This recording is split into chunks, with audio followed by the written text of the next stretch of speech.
ഇതാണ് പ്രതീക്ഷകൾ. അതായത് ഇരു മുന്നണികളും തികഞ്ഞ വിജയപ്രതീക്ഷ പങ്കുവയ്ക്കുന്നു. അൻവറിന്റെ വാക്കുകൾ നേരത്തെ നമ്മൾ കേട്ടതുമാണ്.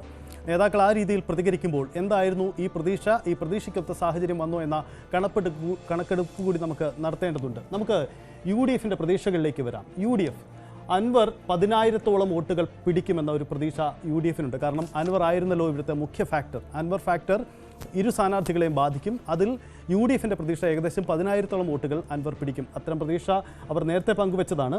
ഒപ്പം മണ്ഡലത്തിൽ പൂർണ്ണമായും ഒരു അനുകൂല സാഹചര്യം ഉണ്ടായിരുന്നു എന്ന കാര്യവും UDF പൊതുവിൽ പ്രതീക്ഷിക്കുന്നതാണ്. മറ്റൊന്നുകൂടിയുള്ളത് ന്യൂനപക്ഷ വോട്ടുകളാണ്. ന്യൂനപക്ഷ വോട്ടുകൾ പൂർണ്ണമായി തങ്ങൾക്ക് നേട്ടമുണ്ടാക്കി, തങ്ങൾക്ക് അനുകൂലമായി പ്രവർത്തിച്ചു, തങ്ങൾക്ക് അനുകൂലമായി അവരുടെ സമ്മതിദാനാവകാശം വിനിയോഗിക്കപ്പെട്ടു എന്ന് UDF കേന്ദ്രങ്ങൾ പ്രതീക്ഷ പങ്കുവയ്ക്കുന്നുണ്ട് ഈ പോളിംഗിന് ശേഷം. മറ്റൊന്ന്, അവർക്ക് ഏറ്റവും പ്രധാനം 15,000-ഓളം ഭൂരിപക്ഷം കിട്ടും. ചുരുങ്ങിയ കണക്കെടുപ്പാണ്. 15,000-ഓളം ഭൂരിപക്ഷം എന്ന കണക്കെടുപ്പിലേക്ക് UDFിൻ്റെ പ്രതീക്ഷകൾ വരുന്നു എന്നതാണ് സാഹചര്യം. മറ്റൊരു പ്രധാനപ്പെട്ട കാര്യം കൂടിയുണ്ട്. ചുങ്കത്തറ, മൂത്തേടം, എടക്കര ഈ പഞ്ചായത്തുകളിൽ വൻ നേട്ടമുണ്ടാക്കുമെന്ന പ്രതീക്ഷയും പൊതുവിൽ UDF കേന്ദ്രങ്ങളിൽ നിന്ന് ഇതുവരെ ഈ അവസാന ഘട്ടത്തിൽ വന്ന ചില കണക്കെടുപ്പുകളിൽ നിന്നുണ്ടാകുന്നു. ഈ 3 മണ്ഡലങ്ങൾക്കും പ്രത്യേകതയുണ്ട്. അതായത് ചുങ്കത്തറ, മൂത്തേടം, എടക്കര ഈ 3 പഞ്ചായത്തുകളും 2021 ഏറ്റവും ഒടുവിലത്തെ ആ തെരഞ്ഞെടുപ്പിൽ PV അൻവർ മത്സരിച്ചപ്പോഴും UDFിന് ഭൂരിപക്ഷം നൽകിയ ഇടമാണ്. അതുകൊണ്ട് ഇപ്പോൾ ഒരു UDF അനുകൂലമായ സാഹചര്യം വന്നപ്പോൾ തങ്ങൾക്ക് ഈ 3 പഞ്ചായത്തുകളിൽ വലിയ നേട്ടമുണ്ടാകും. ശ്രദ്ധിക്കുക, ചുങ്കത്തറ, മൂത്തേടം, എടക്കര ഈ 3 പഞ്ചായത്തുകളിൽ വലിയ നേട്ടമുണ്ടാകും എന്ന് തന്നെയാണ് UDFിൻ്റെ പ്രതീക്ഷകളിലേക്ക് വരുന്ന കാര്യം. പക്ഷേ അവർക്ക് ഒരുപക്ഷെ കൂടുതൽ കണക്കെടുപ്പിലേക്ക് വരുമ്പോൾ BV പ്രകാശ് പോലെയുള്ള ഫാക്ടറുകൾ അത് പുറമേക്ക് ഒന്നും ഉണ്ടായില്ല എന്ന് അവകാശപ്പെടുന്നുണ്ടെങ്കിൽ കൂടിയും ഉള്ളിൽ അത് ചില പഞ്ചായത്തുകളിലെങ്കിലും പ്രതിസന്ധി ഉണ്ടാക്കി എന്ന കരുതൽ, ഒരു വിലയിരുത്തൽ അവർക്കിടയിൽ ഉണ്ടാകുന്നുണ്ട് എന്നതാണ് സാഹചര്യം. അനുമോദുണ്ട്. അനുമോദ്, ഈ BV പ്രകാശ് ഒരു ഫാക്ടറായി ഈ തെരഞ്ഞെടുപ്പിൽ UDFിനെതിരെ പ്രവർത്തിച്ചെങ്കിൽ അത് പ്രകടമാവുന്നത് ഏതു മേഖലയിലാണ്? അങ്ങനെ ഉണ്ടായി എന്ന് UDF കരുതാനുള്ള കാരണം എന്താണ്?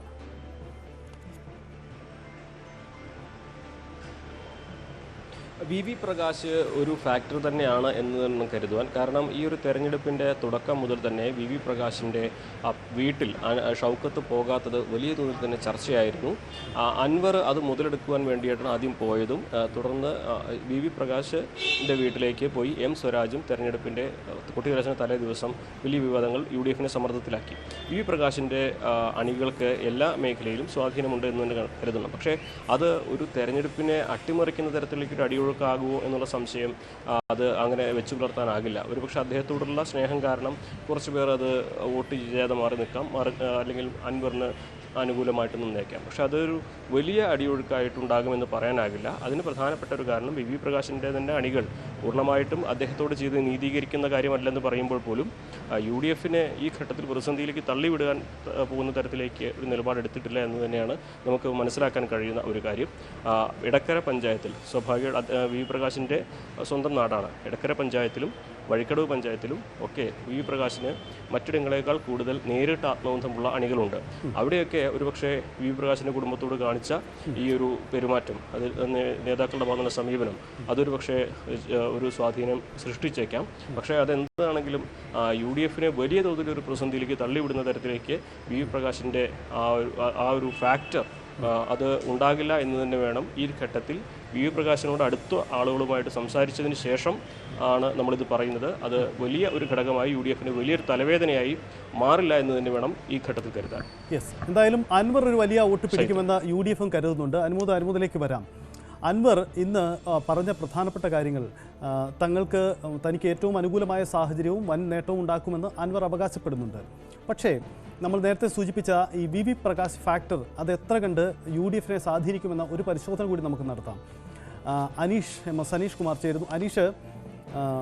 അനീഷാണ് ഈ VV പ്രകാശിൻ്റെ ഭാര്യയോടും പിന്നെ മകളുമായി അവർ വോട്ട് ചെയ്യാനെത്തിയപ്പോൾ അനീഷ് തന്നെ അവരോട് ചോദ്യം ചോദിക്കുന്നുണ്ടായിരുന്നു. ആ ചോദ്യത്തിൽ അവർ പ്രതികരിച്ചത് ഞങ്ങൾ UDFിനൊപ്പമാണ്, ഞങ്ങളുടെ പാർട്ടി UDF ആണ്. അതായത് പുറമേക്ക് തങ്ങൾക്കൊരു അനിഷ്ടവുമില്ല എന്ന് തോന്നൽ ഉളവാക്കുന്നുണ്ടെങ്കിൽ കൂടിയും അവർ ധരിച്ച വസ്ത്രത്തിലും അതൊക്കെ ഒരു സ്വാഭാവികമായും ഒരു സൂചകങ്ങളാണോ എന്ന സംശയം രാഷ്ട്രീയ കേന്ദ്രങ്ങൾ ഉയർന്നു വന്നിരുന്നു.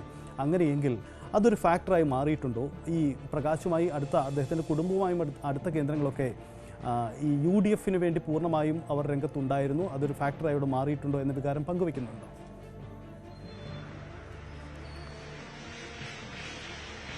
സജിത്ത്, ഈ തെരഞ്ഞെടുപ്പ് ആരംഭിച്ച ഘട്ടം മുതൽ രാവിലെ മുതൽ ഒരു ആശങ്ക UDF ക്യാമ്പിൽ ഉണ്ടായിരുന്നു. ഈ പ്രകാശിന്റെ ഭാര്യയും മകളും വോട്ട് ചെയ്യാൻ വരുമോ എന്നത് സംബന്ധിച്ച് പല ബൂത്ത് തലത്തിലെ നേതാക്കളും ഇവരുമായി ബന്ധപ്പെടാൻ ശ്രമിച്ചെങ്കിലും അത് നടക്കാത്ത സാഹചര്യം. എപ്പോൾ അവർ വോട്ട് ചെയ്യുമെന്ന് പോലും കൃത്യമായി പറയാൻ കഴിയാത്ത ഒരു സാഹചര്യമായിരുന്നു ഏതാണ്ട് ഉച്ചവരെ. ഇതിനുശേഷം ഏതാണ്ട് ഒരു 1:30-2 മണിയോട് കൂടിയാണ് ഇക്കാര്യത്തിലൊരു വ്യക്തത വരികയും അവർ കൊട്ടിയൂരിൽ നിന്നും പുറപ്പെട്ടു എത്താറായി എന്നൊരു കൃത്യമായ ചിത്രം നൽകാൻ കഴിയുകയും ചെയ്തു. നമ്മൾ അവരുടെ വീട്ടിൽ പോയി ബൂത്തിൽ നിൽക്കുന്ന അവരോട് ഏറെ അടുത്ത് പ്രവർത്തിക്കുന്ന, അതായത് ഈ പ്രകാശിന്റെ വീട്ടിൽ പോയി രാവിലെ ചായയും കുടിച്ച് പ്രവർത്തനത്തിന് ഇറങ്ങിയിരുന്ന ബൂത്ത് പ്രവർത്തകരാണ്. അവരുടെ വീടിരിക്കുന്ന സ്ഥലത്തെ ബൂത്ത് പ്രവർത്തകരോടാണ് ഏറ്റവും അധികം ആത്മബന്ധം ഉണ്ടാവുക.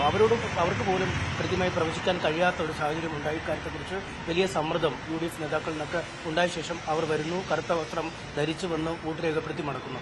ഇത് ഏറ്റവും ശ്രദ്ധേയം. ഈ സ്മിതയും നന്ദനയും വോട്ട് രേഖപ്പെടുത്തി താഴേക്ക് മടങ്ങുമ്പോൾ അതിന് തൊട്ട് അടുത്ത് തന്നെ ആര്യാടൻ ഷൗക്കത്ത് ബൂത്ത് ഓഫീസിലുണ്ട്. പക്ഷേ അവർ ഈ ആര്യാടൻ ഷൗക്കത്ത് ഇവർ നിൽക്കുന്ന സ്ഥലത്തേക്ക് വരാനോ അല്ലെങ്കിൽ ഈ വോട്ട് ചെയ്ത് കഴിഞ്ഞ കുടുംബം ആര്യാടൻ ഷൗക്കത്തിനെ നേരിട്ട് പോയി കാണുന്നതിനോ തയ്യാറായില്ല എന്നതാണ് ഏറെ ശ്രദ്ധേയമായ കാര്യം. ഒപ്പം ആര്യാടൻ ഷൗക്കത്തിനോട് ചോദിക്കുന്നുണ്ട്, ഇവിടുന്നും 100 മീറ്റർ മാത്രം മാറിയാണല്ലോ ഈ പ്രകാശിന്റെ വീടുള്ളത്, ഇപ്പോഴെങ്കിലും പോകുമോ അല്ലെങ്കിൽ ജയിച്ചു കഴിഞ്ഞെങ്കിലും പോകുമോ എന്ന ചോദ്യത്തിന് അദ്ദേഹം മറ്റുത്തരങ്ങൾ പറഞ്ഞ് ആ ചോദ്യത്തിൽ നിന്നും ഒഴിവാകുന്ന ഒരു സാഹചര്യമാണ് കണ്ടത്. അതായത് ആ കുടുംബത്തിന് ആര്യാടൻ ഷൗക്കത്ത് എന്ന സ്ഥാനാർത്ഥിയോടുള്ള അതൃപ്തി ഇപ്പോഴും അതേ രീതിയിൽ തന്നെ നിലനിൽക്കുന്നു. പക്ഷേ UDF ആണ് അല്ലെങ്കിൽ കോൺഗ്രസ് ആണ് പ്രകാശിന് എക്കാലത്തും ഏറ്റവും വേണ്ടപ്പെട്ട പാർട്ടി.